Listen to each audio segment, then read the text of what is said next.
My name is Maria. I am 38 years old. I was married to David for 18 years. We had a quiet life together. We lived in a small house in a quiet town. We had a car. We had a daughter. Her name is Sophie. She is 16 years old. I loved David very much. I thought he loved me too. We ate dinner together every evening. We watched movies on weekends. We went shopping on Sundays. For 18 years, this was our life. I felt safe with him. I never thought he would leave me. Before I tell you what happened, I want to say something important. If you enjoy this story, please subscribe, share, and comment. It helps me a lot, and it lets me bring you more true emotional stories in simple English. One evening, David came home from work. He did not look happy. He did not smile. He did not even say hello. He sat down at the kitchen table. I had made dinner for him. I placed food on his plate. He did not eat. He just looked at the food. His face was cold. I asked him what was wrong. He said nothing. I asked again. His eyes looked strange. I felt afraid. He told me he needed to talk to me. My hands started to shake. I sat down beside him. I waited for his words. He said he was leaving me. The words broke me. My mind went blank. My mouth was dry. I asked him why. My voice was very small. He looked away. He did not look at me. He said he met another woman. I felt pain inside me. I wanted to scream, but no sound came out. I asked him who she was. He said her name was Ella. She worked with him at his office. They started talking. Then they ate lunch together. Soon it became more. I asked him her age. He did not answer at first. I asked again. He said she was 23 years old. My eyes filled with tears. I could not stop crying. She was younger than my daughter. When I married David, Ella was only a small child. I looked at myself in the mirror that night. I saw gray hair. I saw lines on my face. My body was not young anymore. I felt old.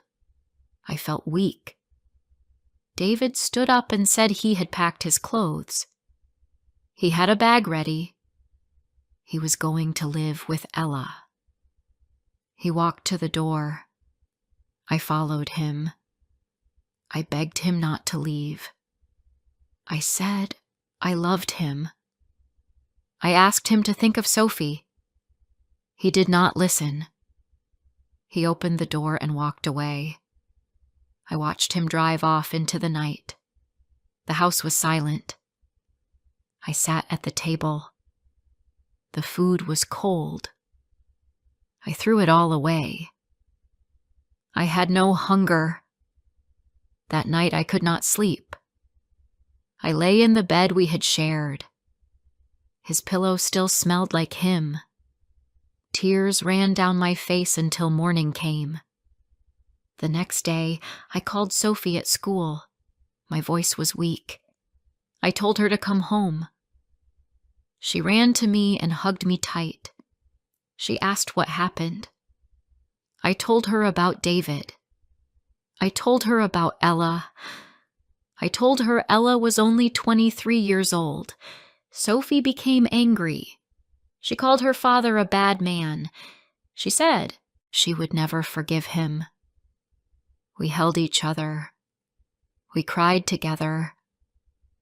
Our hearts were broken, but at least we had each other. The days after this were hard. I did not want to eat. I could not sleep. I lost weight. I sat in silence for hours. My friends came to see me. They brought food. They said David was foolish. They said I was still beautiful.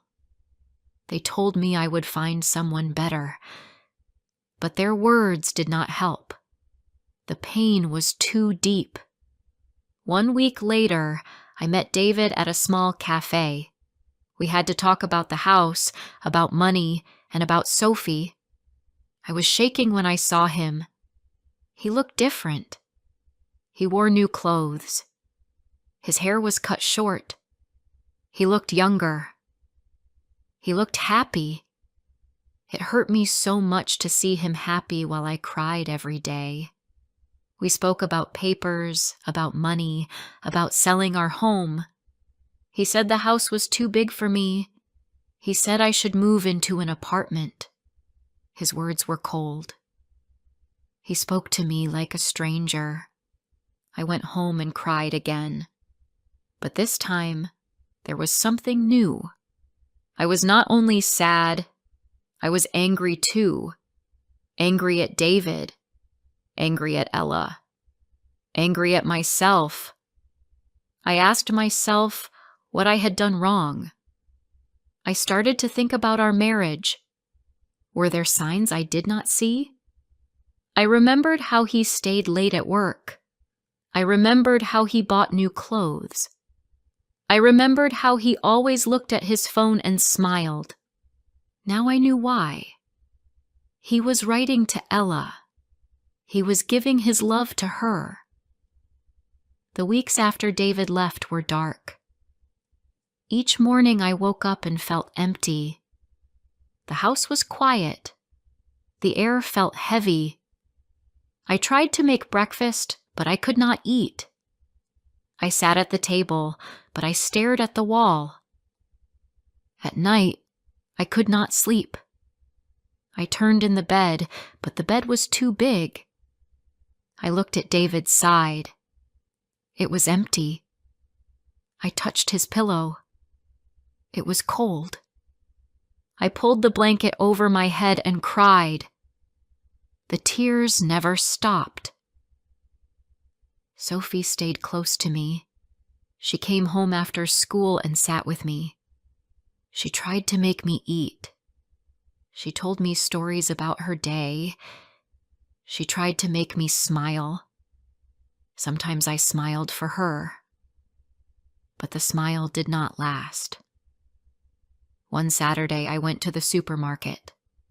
I needed bread and milk. I walked slowly down the aisles.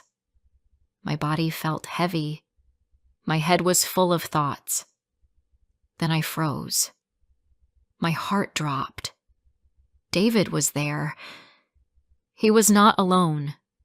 Ella was with him. They held hands. They laughed. She had long hair. She had bright eyes. Her skin was smooth. She looked very young. She looked happy. I hid behind some boxes. I watched them. David looked at her the way he used to look at me. His smile was warm. His face was full of life. They walked close. She touched his arm. He laughed again. Ella saw me. Our eyes met. She knew who I was. She did not look sorry. She looked proud. She had won. She took my husband. She took my life. I left the store without buying anything. My hands were shaking on the car wheel. I drove home with tears in my eyes. That night, I made a decision. I could not live like this. I was tired of crying. I was tired of feeling weak. I had to do something. The next morning, I called a lawyer. Her name was Caroline. She had a calm voice. She listened to me. I told her everything. I told her about 18 years of marriage. I told her about Sophie. I told her about Ella.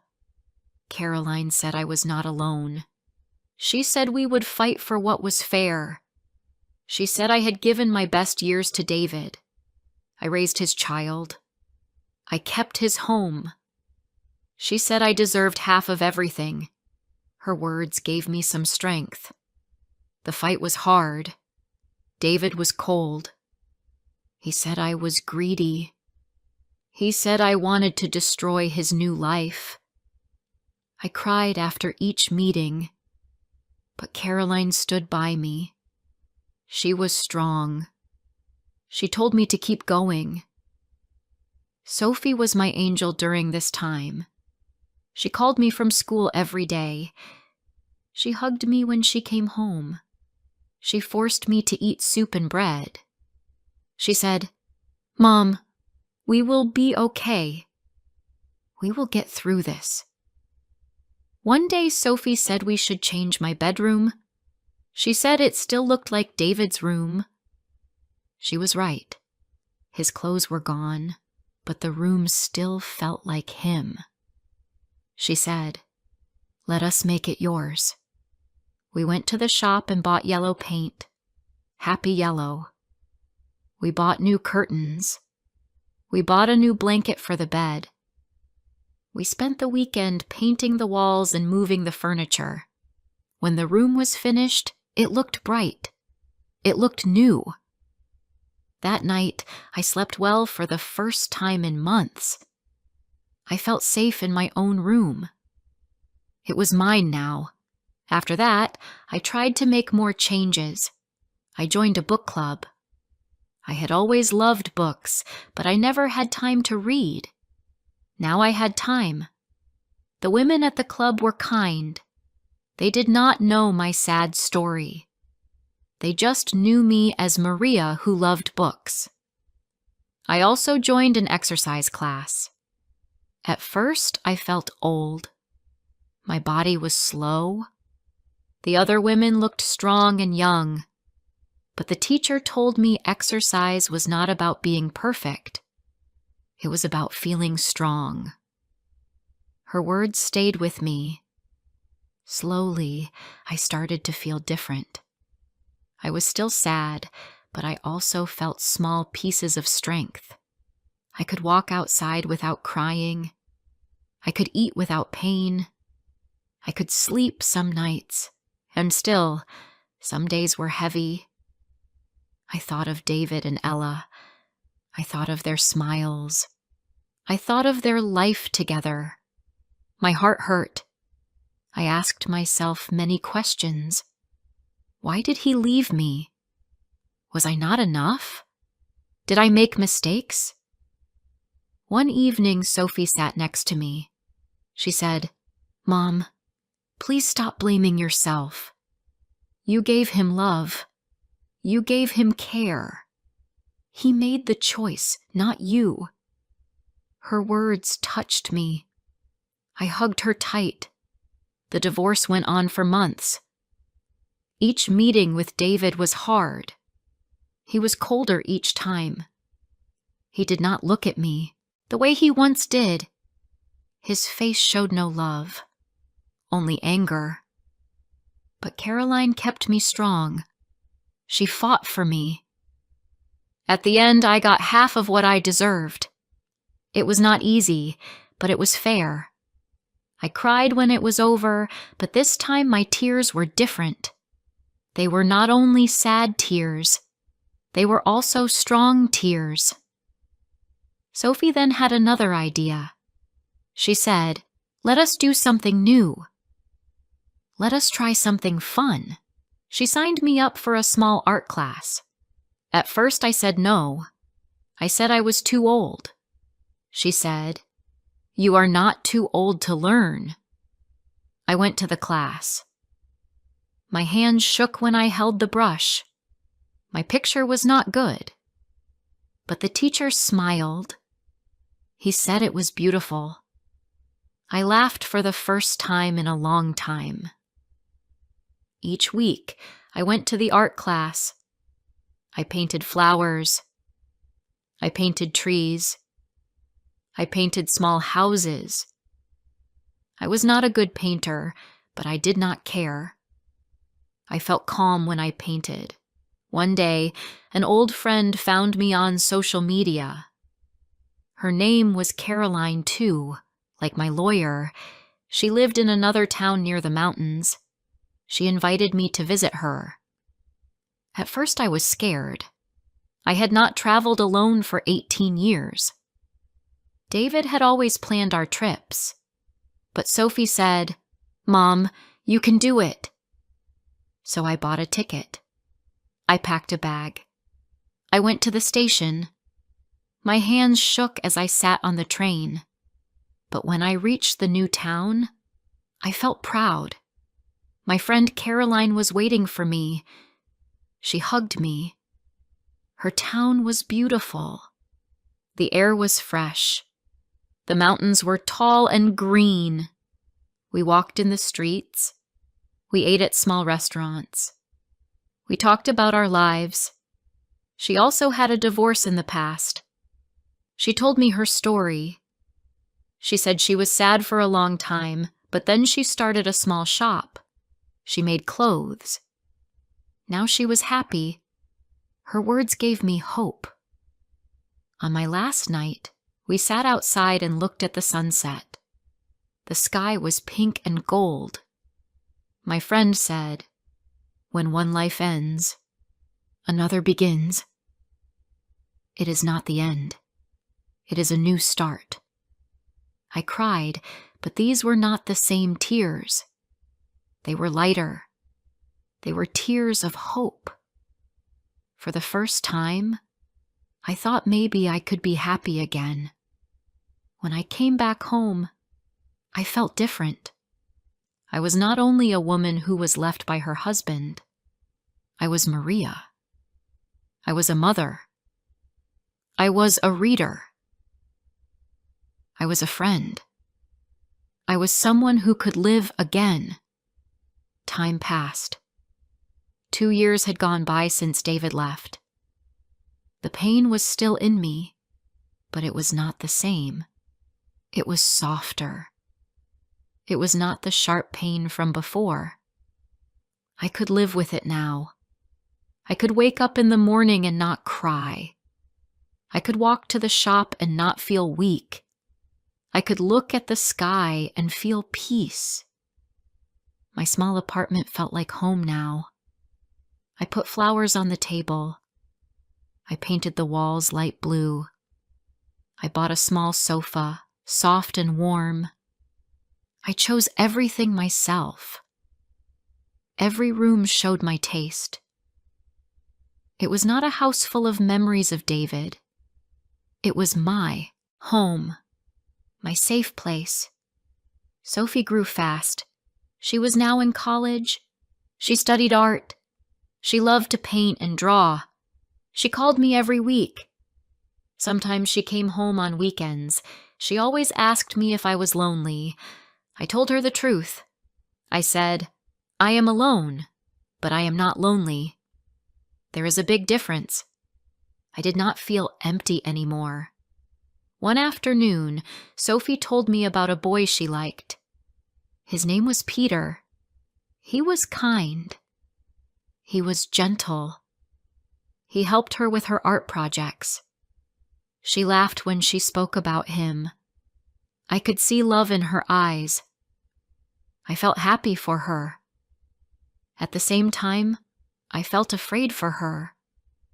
I did not want her to feel the pain I felt. But I did not say that. I wanted her to live her life. I started to do more things for myself. I joined a cooking class in the city. The teacher was an old man with gray hair.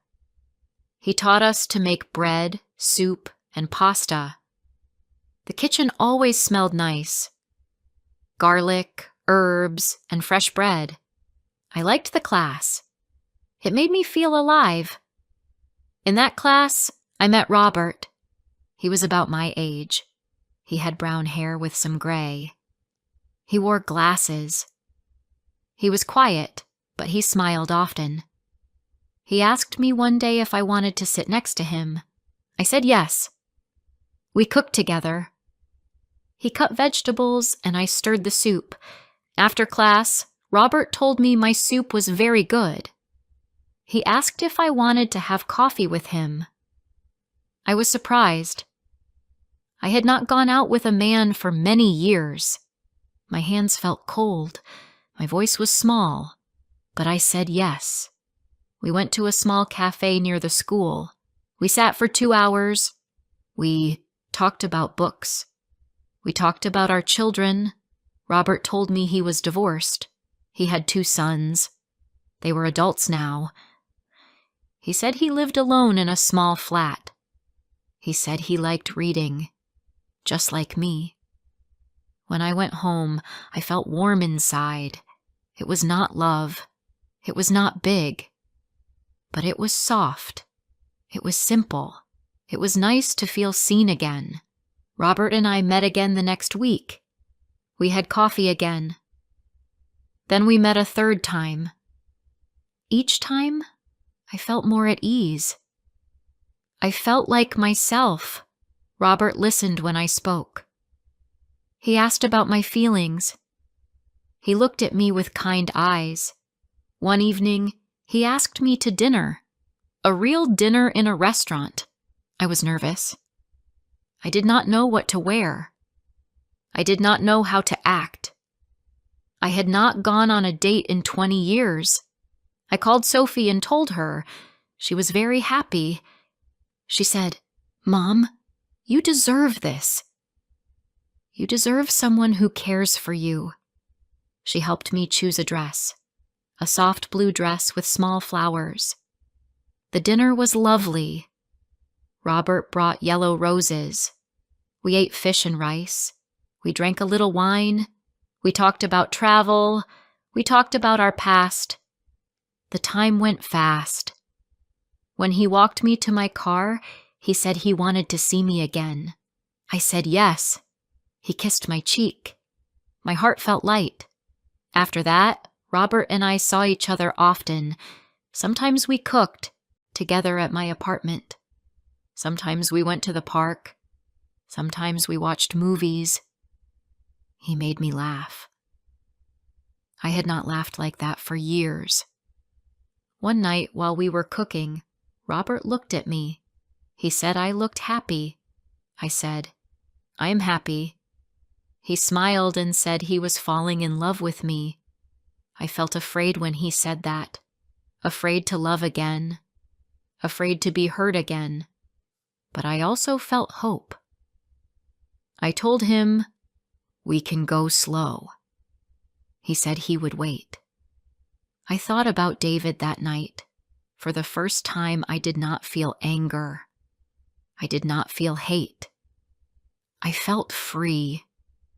David gave me pain, but he also gave me a gift. He gave me freedom to find myself. He gave me the chance to find real love. Spring came. The trees were green. The flowers were bright. Sophie came home for spring break. She met Robert. I was nervous, but Sophie smiled. She said Robert was kind. She said I looked younger. She said I looked bright. One Saturday, Robert took me to the mountains. We walked on a small path. The air was clean. The valley below us was wide. He held my hand. His hand was warm. I felt safe. We sat on a rock and ate sandwiches. He said I made him feel alive. I told him he made me believe in love again. That day I knew. I loved him. I loved his gentle way. I loved his smile. I loved how he listened. I was not afraid anymore. A few months later, Robert asked me to marry him. We were on my small balcony. The stars were bright above us. He held my hand and said he wanted to spend his life with me. His eyes were full of hope. My heart was full too. I said yes. Our wedding was small, just family and close friends. Sophie helped me choose my dress. It was white and simple. My friend Caroline came from the mountains. She was proud of me. She said I had found joy again. The wedding was in a garden with roses and green grass. The sun was shining. Birds were singing. When I walked down the path, Robert looked at me and cried. Not sad tears, happy tears. We said our vows under a big tree. We promised to love and care for each other. After the wedding, we danced in the garden, just the two of us. The stars watched over us. I thought about my journey, from pain to peace, from broken to whole, from lost to found. Now I wake up each morning with Robert beside me. He makes coffee. I make breakfast. We read together. We plan small trips. Life feels simple. Life feels full. Sometimes I think about David and Ella. I hear they are still together. I hope they are happy. I do not hate them anymore. I do not think of them with anger. I think of them as part of my past. They closed one door, but that door led me to another. Sophie is now planning her own wedding. She wants to marry Peter. She asks me for advice. I tell her to love, but also to stay strong. I tell her to never lose herself in someone else.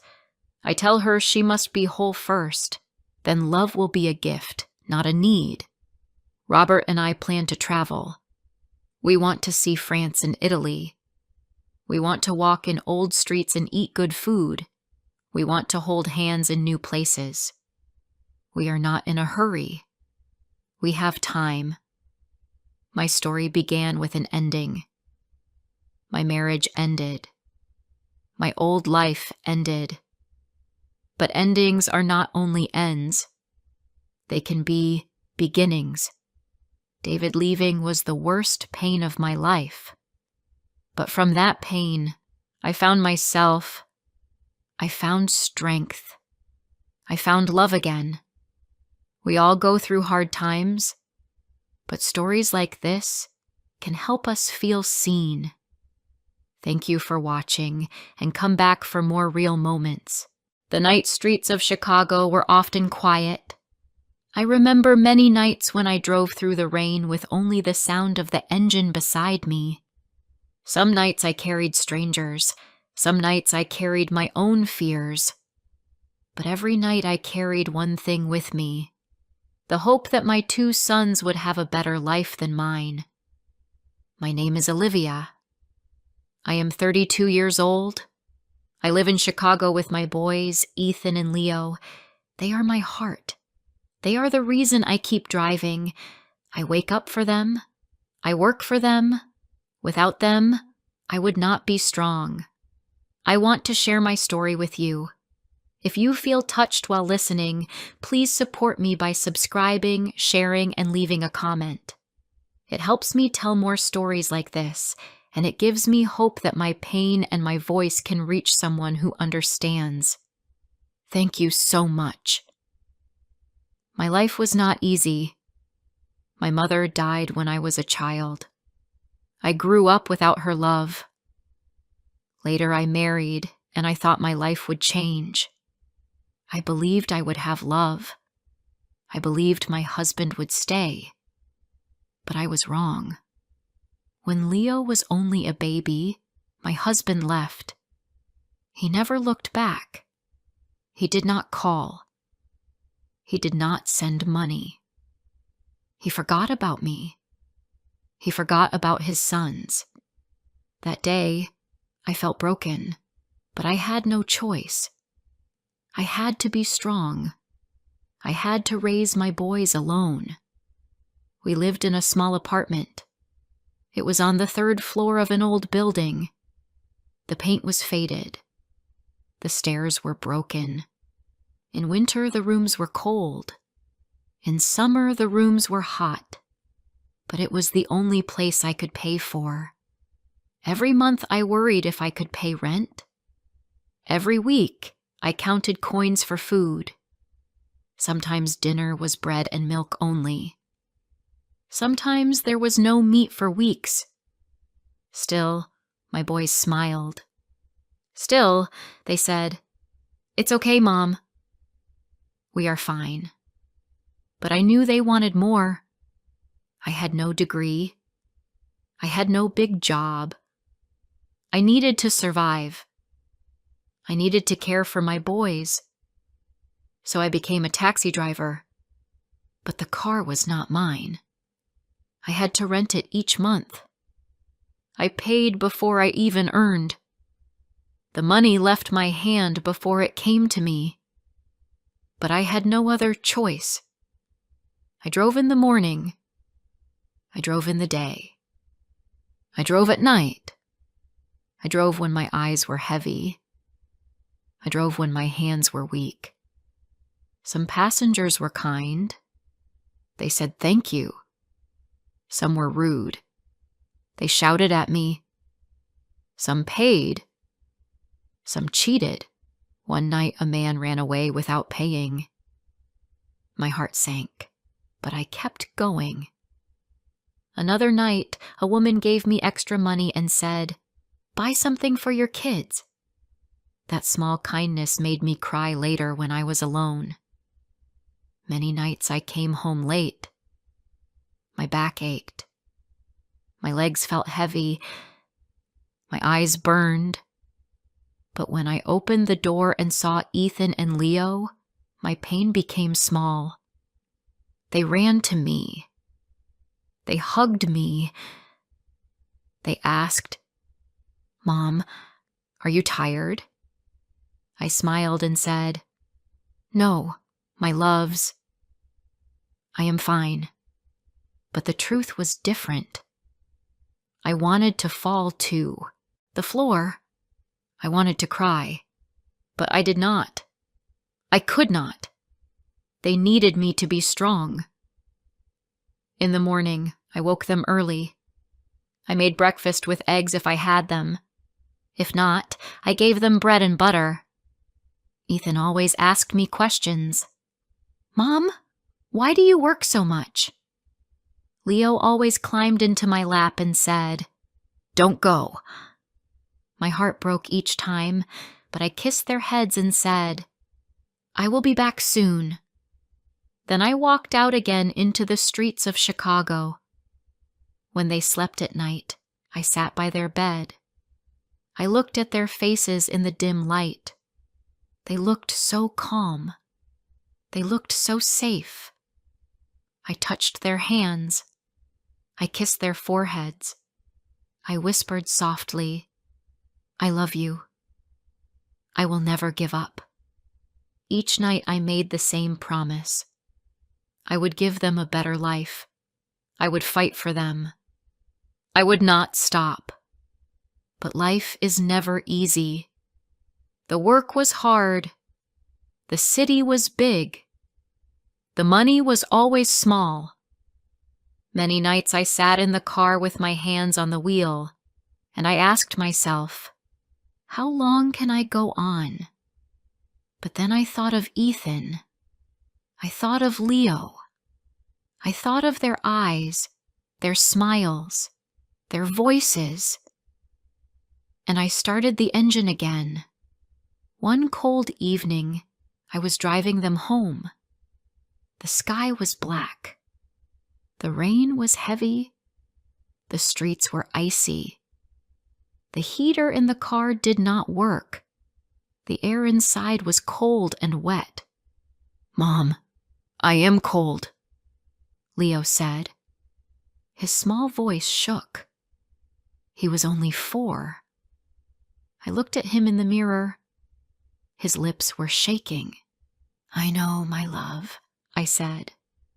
"We will be home soon." Ethan put his arm around his brother. I saw his little hands try to keep Leo warm. I held the wheel tight. My hands were shaking. The road was empty. The streetlights were weak. The sound of the rain was loud on the roof. My eyes tried to stay on the dark road. I told myself, just a little more. Just a little more, and we will be safe. Then it happened. A bright light came fast from the side. A loud crash.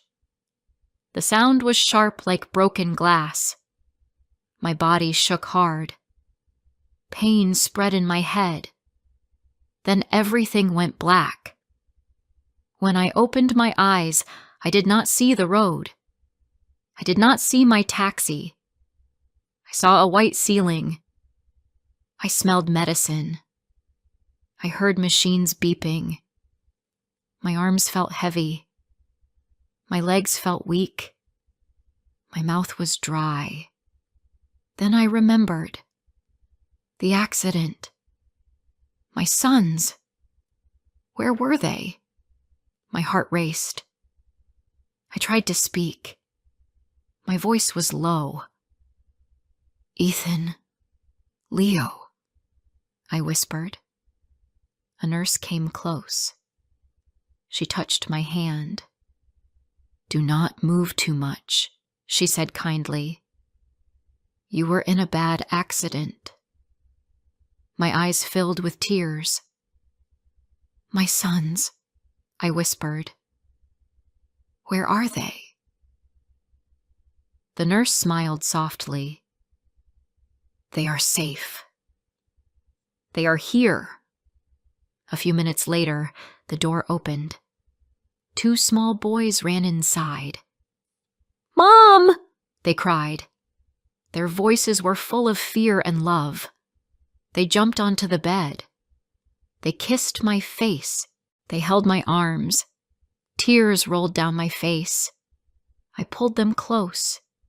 I felt their small hearts against me. I whispered again, I love you.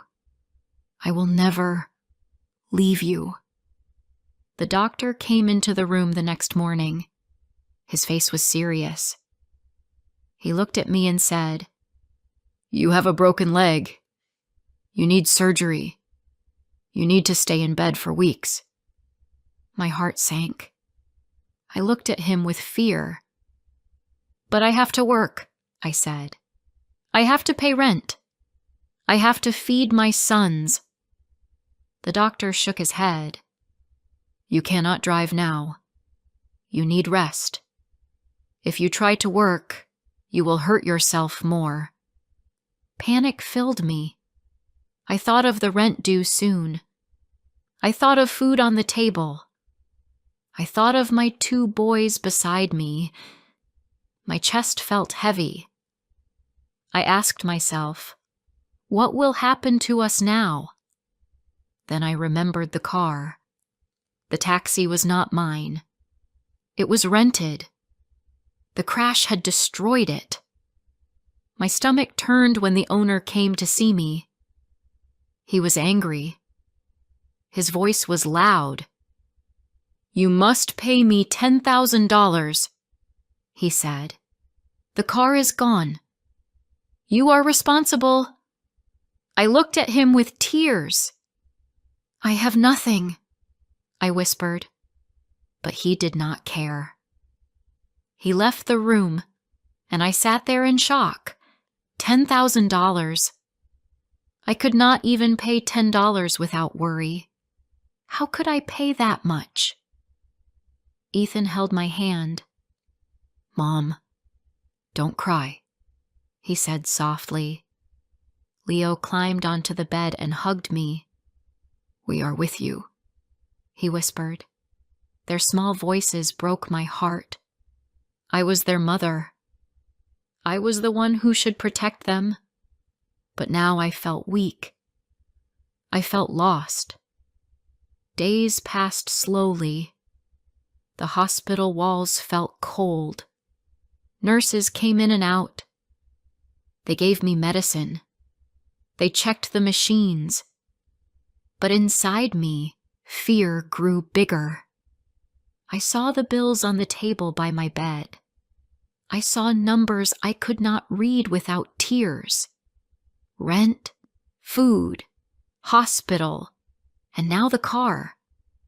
The list was endless. At night, when the boys were asleep in the chairs beside me, I covered my face with my hands. I cried without sound.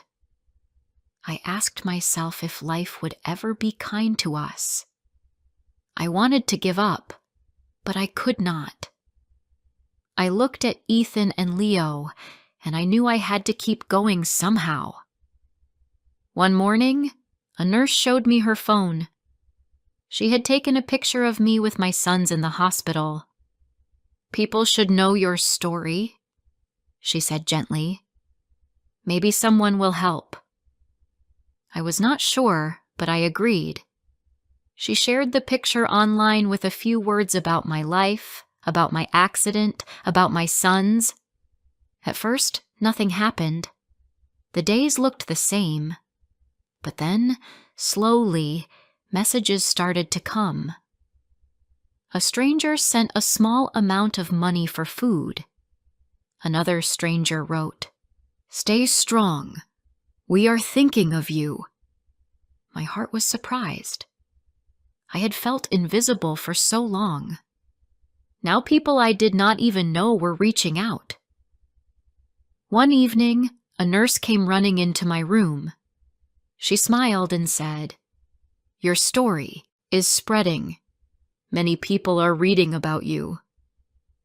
I did not believe her at first, but then she showed me. Hundreds of people had shared my picture.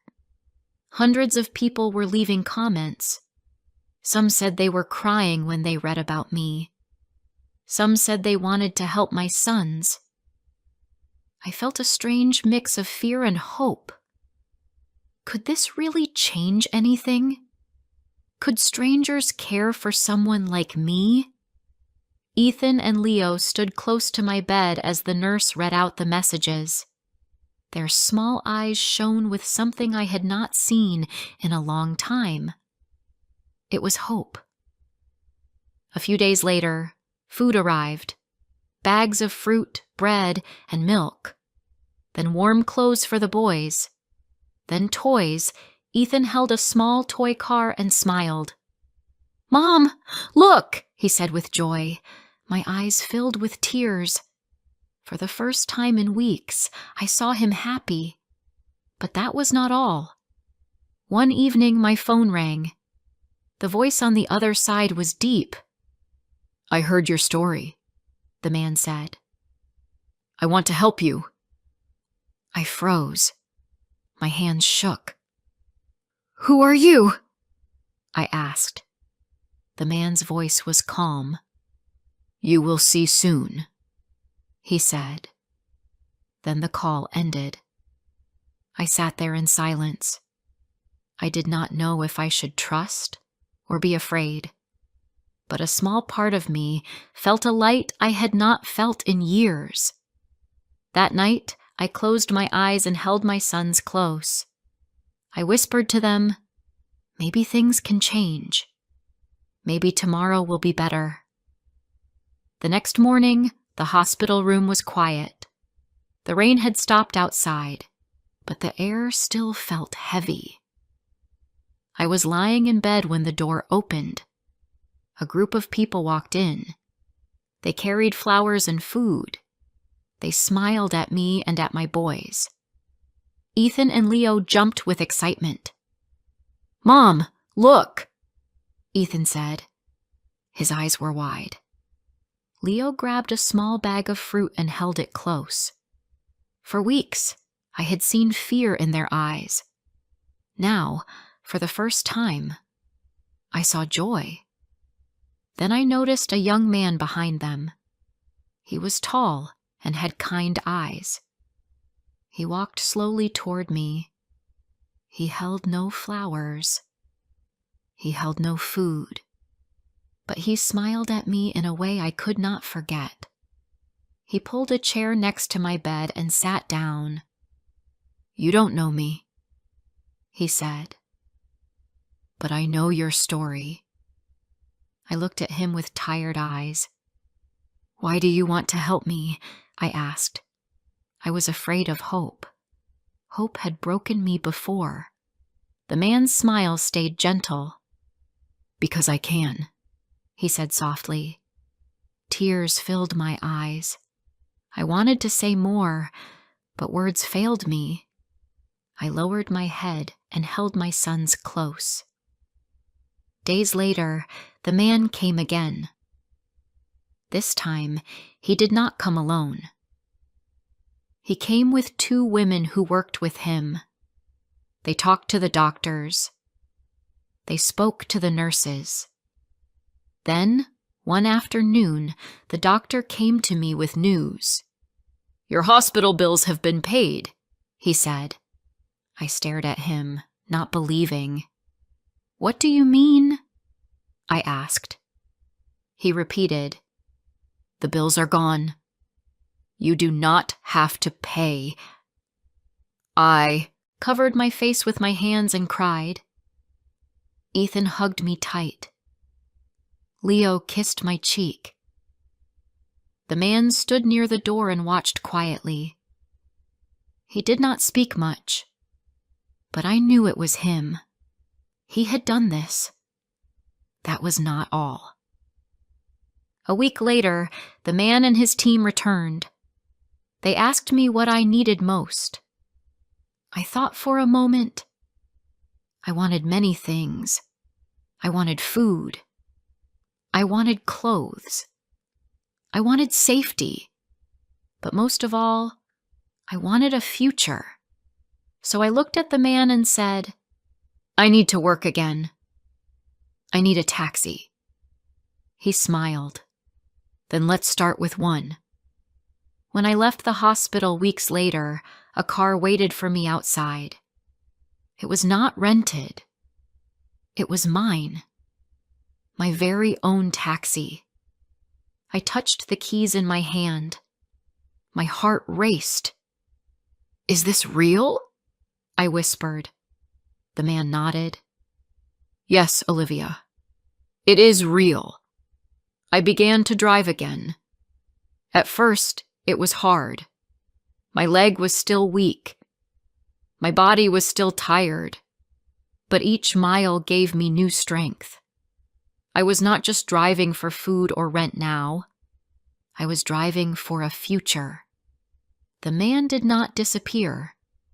He came back often, sometimes with food, sometimes with clothes, sometimes just to ask, "How are you today?"